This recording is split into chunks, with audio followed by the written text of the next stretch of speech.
Maraming mga government projects ang ginagawa sa Pilipinas bawat taon. Pero alam nyo ba na ang ilan sa mga proyektong ito ay pinaglalaanan ng gobyerno ng bilyon-bilyong pondo? O minsan ay trilyon-trilyon pa? Ano-ano nga ba ang mga proyektong ito? At alin kaya ang may pinakamalaking budget na pinaglaanan ng gobyerno? Tara, isa-isahin natin sila. Ika-10, San Roque Dam. San Roque Dam, ang proyektong ito ay sinimulan noong panahon ni dating Pangulong Fidel V. Ramos bilang bahagi ng kanyang Infrastructure Development Strategy. Nagpatuloy naman ang construction ng dam sa gitna ng administrasyong Estrada at Ramos. Ayon sa World Rainforest Movement, ang kabuuang budget para San Roque Dam ay nagkakahalaga ng estimated 1 bilyon at 19 na milyon. Pero kung kalkulahin natin ito ngayon, habang isinaalang-alang ang inflation rate, ang katumbas ng budget na ito ngayong 2024 ay 2.12 bilyong dolyar. Pinaglaanan talaga ng malaking halaga ang proyektong ito dahil sa 4 na dahilan. Una, para makapag-provide ito ng hydropower o isang uri ng renewable energy kung saan nakakapag-produce ng electrical energy ang isang water structure. Para sa inyong kaalaman, ang San Roque Dam kasi may kapasidad na makapag-produce ng hanggang 345 megawatts na mainam para pagkuhanan ng energy source ng iba't ibang sektor, kagaya ng ining, agro-businesses at turismo sa Northern Luzon. Ang pangalawang layunin naman ay ang irigasyon. Ang San Roque Dam ay nakadisenyo upang makapagpatubig ng humigit kumulang 87,000 ektarya ng lupang pananim. Pangatlong dahilan naman ay ang flood control, kung saan malaki ang ginagampanang papel ng dam upang bawasan ang posibilidad ng pagbaha sa Pangasinan at Tarlac tuwing tag-ulan. At pang-apat ay water quality improvement, upang mapanatili ang malinis na tubig na maaaring gamitin ng mga residente. Siyam, MRT Line 7. Ang proyektong ito ay orihinal na pinlano noong 2001, pero sakalang ito na-approve noong 2004. Pagsapit naman ng 2008 ay napili ang Universal LRT Corporation BVI, isang subsidiary ng San Miguel Corporation, para maging developer ng MRT Line 7 at magawa ang proyekto sa pamamagitan ng public-private partnership. Samantala, sakalang nagsimula ang actual construction ng bagong MRT line noong taong 2016. Ang estimated budget para sa proyektong ito ay 1 bilyon at 400 dolyar o katumbas ng tumataginting na 77 bilyong piso. Ang MRT Line 7 ay magkakaroon ng 23 kilometro na elevated railway at 14 na stations. Meron din itong 108 rail cars na nasa 3 car configuration mula sa supply ng Hyundai Rotem. Bagamat naharap man sa maraming delays at komplikasyon ng MRT Line 7, pinagpatuloy pa rin ng pamahalaan ang proyektong ito para sa ikabubuti ng bansa at ng mga mamamayang makikinabang nito.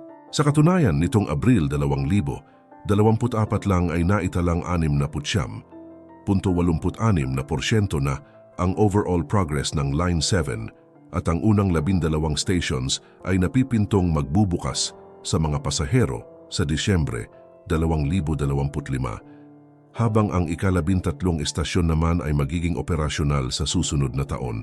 Malaki ang magiging tulong ng MRL Line 7 pagdating sa mas pagpapabuti ng transportasyon at pagbabawas ng matinding traffic congestion sa Metro Manila, pati na rin sa mga kalapit na lugar. 8. Makati Intra-City Subway. Ito ang sagot na kakawindang na traffic sa Makati City at mga kalapit na syudad. Sa projected budget na nagkakahalagang 3.7 bilyon na dolyar o 70 bilyong piso, inaasahan na makatutulong ang Makati Intra-City Subway Project upang mas mapapabilis ang pagki-commute ng mga residente sa iba't ibang parte ng Makati Business District. Sa proyekto ring ito ay balak ikonekta ang subway sa MRT Line 3 na nasa Ayala Station.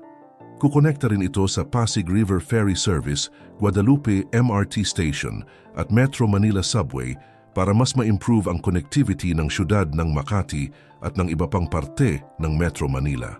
Ang subway project na ito ay kayang magsakay ng hanggang 700,000 pasahero araw-araw at may nakaplanong 10 underground stations. Setyembre noong 2020, nang pinirmahan ng Philippine Infradev subsidiary, Makati City Subway Inc., ang $1.2 bilyong engineering, procurement at construction contract sa China Construction Second Engineering Bureau Comer Limited para sa civil works and mechanical, electrical at plumbing works.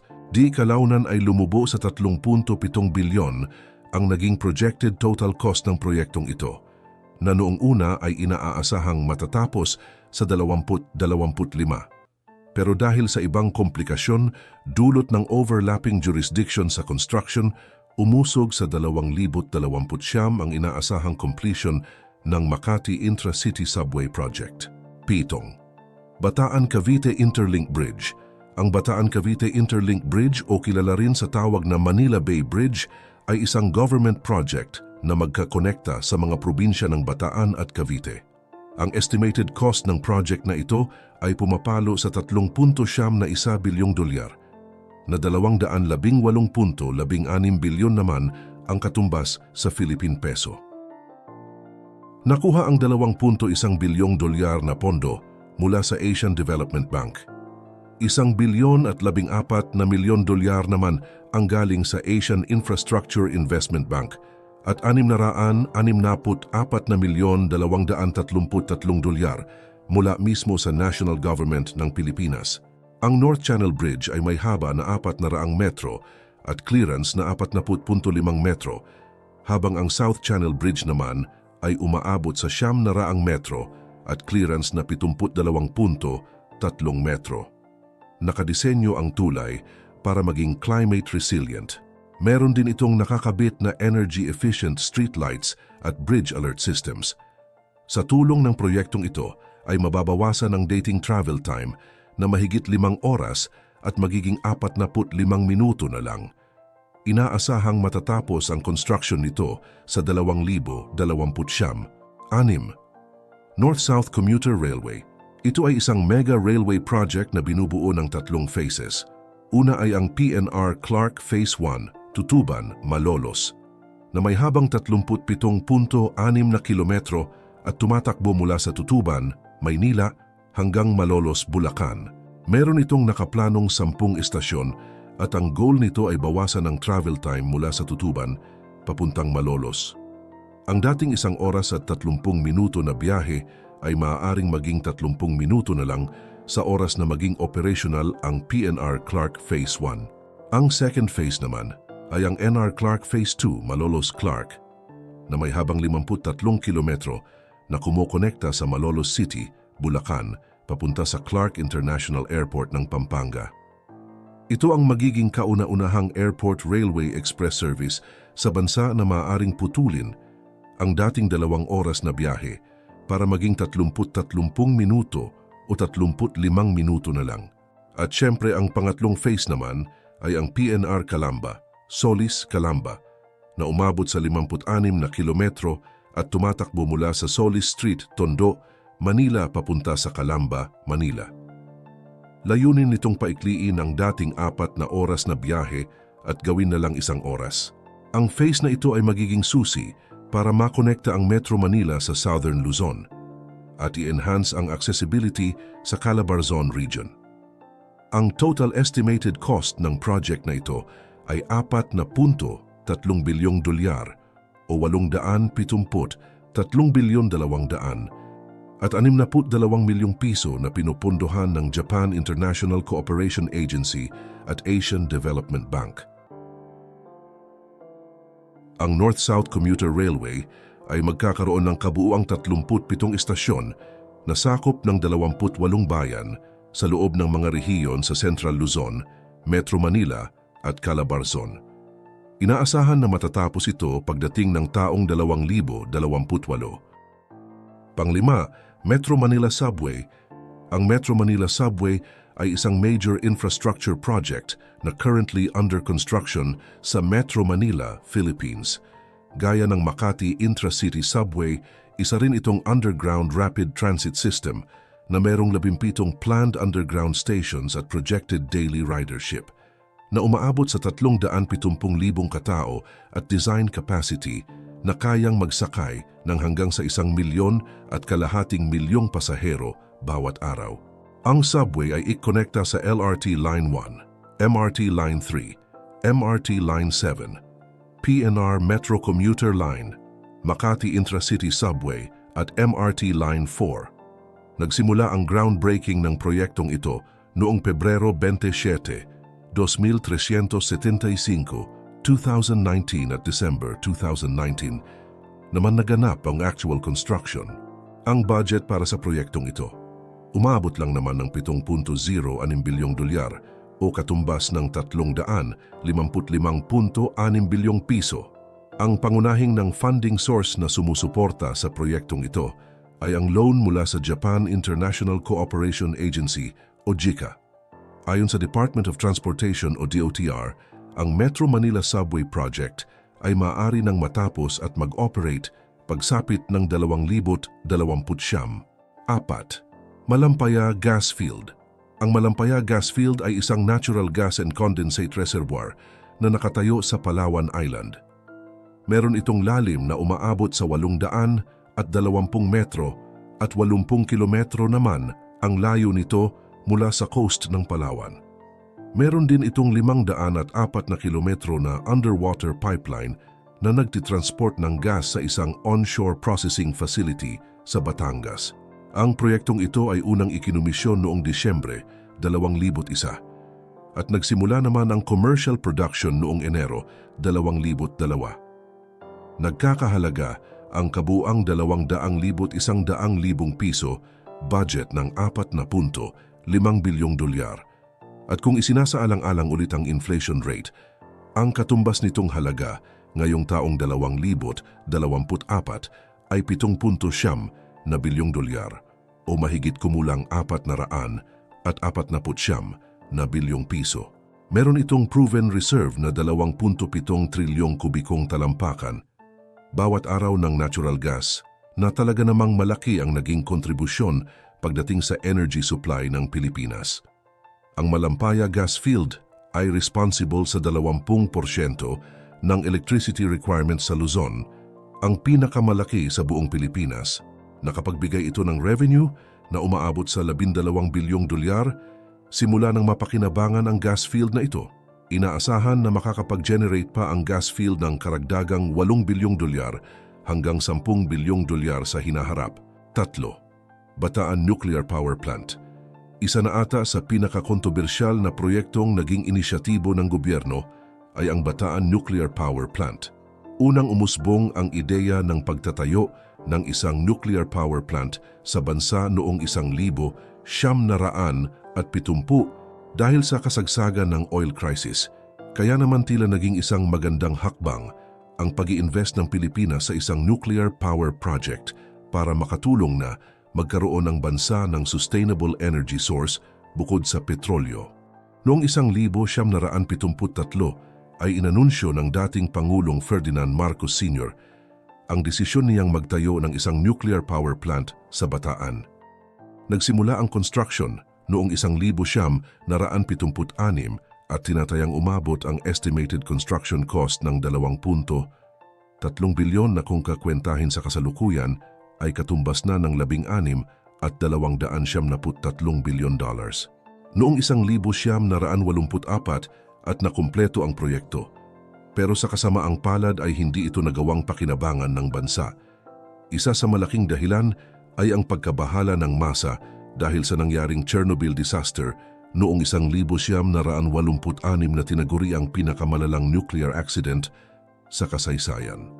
Upang isaalang-alang ang proteksyon at kaligtasan ng mga mamamayang maaaring ma-expose sa radioactive material kung sakaling may parehong aksidenteng mangyari, ay minabuti na ng gobyernong hindi gamitin ang natapos na nuclear power plant sa Bataan. 2. New Manila International Airport. Habang tumatagal ay parami ng parami ang mga taong gustong mag-travel, kaya naman para ma-meet ang current at future demands ng air transport services, ay isinulong ng pamahalaan ang pagtatayo ng panibagong airport.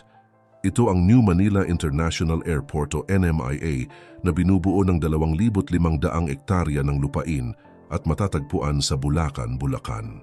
Mahigit kumulang 35 kilometro lang ang layo mula sa Metro Manila.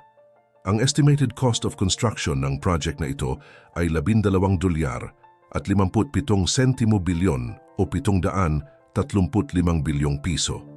Noong 2019 ay pumirma ang gobyerno ng 50 taong concession agreement sa San Miguel Aerocity, isang subsidiary company ng San Miguel Corporation bilang pagpayag sa pag-construct, operate at maintain nito sa build-operate-transfer basis ng bagong airport. Matapos ng ilan pang negotiations, ay naganap ang groundbreaking ceremony ng NMIA noong Oktubre 2020 at ang first phase naman ng construction kung saan kabilang ang 2 runways at terminal buildings ay nagsimula noong Marso 18, 2022. Sa first phase ay inaasahan na magkakaroon ito ng 2 runways na dadagdagan naman ng panibagong 2 sa mga susunod na phases para makapag-accommodate ng mas malaking eroplano at flights. Samantala, ang main terminal naman ay lawak na 350,000 metro kwadrado at kapasidad na 505,000 tonelada. Pagdating sa cargo terminal, may footprint ito na 52,000 metro kwadrado at kapasidad na 505,000 tonelada. Kasama rin sa proyektong ito ang pagtatayo ng 8 kilometer na airport toll road na kukonekta sa North Luzon Expressway at sa iba pang major roadways. Ngayon pa lang ay marami na ang nag-aabang sa expected completion ng NMIA sa 2027. At ang nasa pinakaunang pwesto ay ang Magat Dam. Ang Magat Dam ay isa sa pinakamalaking dam sa buong Pilipinas. Ito ay nakomisyon noong 1975 sa bisa ng Presidential Decree No. 673 pinirmahan ng dating Pangulong Ferdinand Marcos Sr. Natapos naman ang construction nito taong 1978. Ang total estimated cost ng proyektong ito ay umabot sa 3.4 na bilyon dolyar at ang katumbas nito sa kasalukuyan kung kikwentahin ang inflation ay 19,877 o 1.1 trilyon piso. Ito ang pinakamahal na government infrastructure project sa kasaysayan ng Pilipinas. Naging posible ang pagpondo ng dam sa tulong ng $150 milyong loan mula sa World Bank, $9 milyong loan mula sa Bahrain, at ang mga natitirang gastusin naman ay sinalo ng Pilipinas. Ginawa ang Magat Dam para sa 4 na pangunahing rason: irigasyon, hydroelectric power generation, at flood control. Ang dam ay nakadisenyo upang magpatubig sa 85,000 ektarya ng lupang pang-agrikultura. Ito ay para mas mapataas pa ang rice production sa Cagayan River Basin na mainam para ma-secure ang food supply sa bansa. Pagdating naman sa power source ay malaki rin ang naitulong ng Magat Dam dahil meron itong naka-install na 360 megawatts capacity na pwede pang i-expand hanggang 540 megawatts. Malaki ang naging papel nito sa electricity supply sa Luzon grid. Sa usapang flood control naman, ay nakatulong ang dam para ma-manage ang water levels Magat River para pigilan ang posibleng matinding pagbaha tuwing tag-ulan. Ito lang naman ang 10 sa pinakamahal na infrastructure projects ng gobyerno sa Pilipinas. Marahil, ang ilan sa mga ito ay pamilyar na sa inyo habang ang ilan naman ay nakapagpalaki sa mga mata ninyo. Sa likod ng bilyon-bilyong dolyar at piso na inilalaan ng gobyerno para sa mga infrastructure projects, tayong mga Pilipino lamang ang makakapagsabi kung epektibo nga ba ang mga perang inilaan para rito. Ikaw, sa tingin mo ba ay sulit ang ininvest na pera ng pamahalaan para sa mga proyektong ito? Comment down below.